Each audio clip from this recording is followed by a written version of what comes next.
এই নিয়ামত পরা সংগঠন এখন আপনাদের ঘাড়ের উপর, আমাদের সবার ঘাড়ের উপর আমানত। এখন রক্তাক্ত শহীদদের রেখে যাওয়া আমানত। এই আমানত আমাদেরকে রক্ষা করার তৌফিক আল্লাহ তাআলা যেন দান করেন। এর জন্য যেমন আমাদের ইমানি দৃঢ়তা লাগবে, ঠিক তেমনিভাবে শারীরিক সুস্থতা লাগবে। কিন্তু আমরা অনেক ক্ষেত্রেই নিজের শরীরের উপরে নিজে ইনসাফ করি না। আমাদের শহীদ আব্দুল কাদের মোল্লাভাই বলতেন, বড়লোক হওয়ার জন্য 3টা নিয়ামত লাগে, ডায়াবেটিস, হার্ট ডিসিজ আর বাজেট। আল্লাহ আমারে 2টা দিয়েছেন, আর একটা আমি এখানে চাই না, আমি ওপারে চাই। তো এখন যুবকদেরও ডায়াবেটিস হয়। আমাদের কেন্দ্রীয় যারা সহকর্মী আছেন বেশিরভাগ এই নিয়ামতের হকদার হয়ে গেছেন আলহামদুলিল্লাহ। এবং তাদের মধ্যে অনেকে আছেন যৌবন থেকেই এই নিয়ামত পেয়ে গেছেন।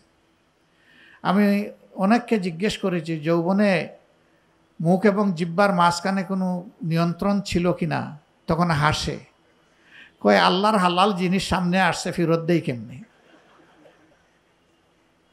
মন ভরে প্রাণ ভরে খাইস। আল্লাহু আকবার। যখন ঘুমানোর দরকার ঘুমান নাই, যখন কাজ করা দরকার কাজ করেন নাই, যখন হাঁটার দরকার হাঁটেন নাই, জীবনটাকে ডিসিপ্লিনের উপরে রাখার চেষ্টা করেন নাই। এই বাইকদের অনেকের এলোমেলো হয়ে গেছে। ডায়াবেটিসটা বেসিক্যালি 2টা কারণে হয়। একটা ওভার স্ট্রেস, দুশ্চিন্তা হইল 1 নম্বর কারণ।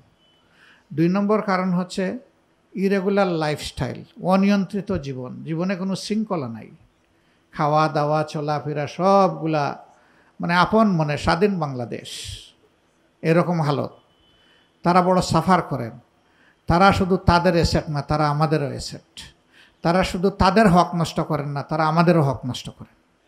এই জন্য এই ব্যাপারে সবাইকে সতর্ক থাকতে হবে। আমরা পারবো ইনশাল্লাহ। হার্ট ডিসিজ যাদের আছে তারা একটু হাত তুলেন। এ পর্যন্ত যাদের ধরা পড়েছে, চুঙ্গা লাগানো হয়েছে অথবা সিনা শাক করা হয়েছে, এরকম যারা আছেন তারা একটু হাত তুলেন। হ্যাঁ, এই হারটা বেশি না আলহামদুলিল্লাহ। অনেক জায়গায় এই হারটাও কাউন্টেবল, দেখার মতো দৃশ্যমান। তো এরকম অনেক রোগশোক আমাদের আছে। আমার ভাইদের প্রতি আমার অনুরোধ, আল্লাহ তাআলার ওই ফর্মুলাটা খেয়াল রাখবেন, লা ইউকাল্লিফুল্লাহু নাফসান ইল্লা উসআহা। সংগঠনের এত কাজ করেন, মাস শেষে হিসাব মিলাইয়া দিতে পারেন না। দেখা যায় আপনার কাজের ফসল ভালো উঠে আসেনি। আবার বিবি আক্ষেপ করে বলে সংগঠন এত পাগল বানাইয়া রাখছে, এখন বাচ্চা কাচ্চারা তারে পায় না। তো আপনি সংগঠনেও সফল না, আপনি পরিবারেও সফল না, আপনি কোথায় সফল? আপনার সফলতার ফিল্ড কোনটা? যিনি পরিবারে সফল তিনি কিন্তু ইনশাল্লাহ সংগঠনেও সফল। যিনি তার নিজের উপর ইনসাফ করতে পারেন তিনি পরিবারের উপরে ইনসাফ করতে পারেন। যিনি পরিবারের উপর ইনসাফ করতে পারেন তিনি তার আহলের উপর ইনসাফ করতে পারেন, তিনি তার প্রতিবেশীর উপর ইনসাফ করতে পারেন, তিনি তার সংগঠনের উপর ইনসাফ করতে পারেন। ইনসাফটা কিন্তু নিজের নফস থেকে শুরু হয়। তা আমি অনুরোধ করব যে এই ব্যাপারে আপনারা সচেতন হবেন ইনশাআল্লাহ। আমরা প্রতিদিন আল্লাহর কালাম বুঝে অন্তত 1 হায়াত হলেও যারা পড়ি তারা একটু হাত তোলেন। আলহামদুলিল্লাহ, সাইন গুড, নামান। কারণ না পড়লে তো আমাদের রিপোর্টের মান ঠিক থাকবে না, তাই না? আর রিপোর্টের মান ঠিক না থাকলে তো আমি রুকন থাকতে পারবো না। পারবো? যে মান নিয়ে একজন ভাই অথবা বোন রুকন হতে পারে না, সেই মানে আমি যদি নেমে আসি তো আমার রুকনিয়াতকে থাকা উচিত না। অতএব রুকনিয়াত রক্ষার জন্য আমাদেরকে নিয়মিত কোরআন, হাদিস, ইসলামী সাহিত্য অধ্যয়ন করতে হবে, তাই না?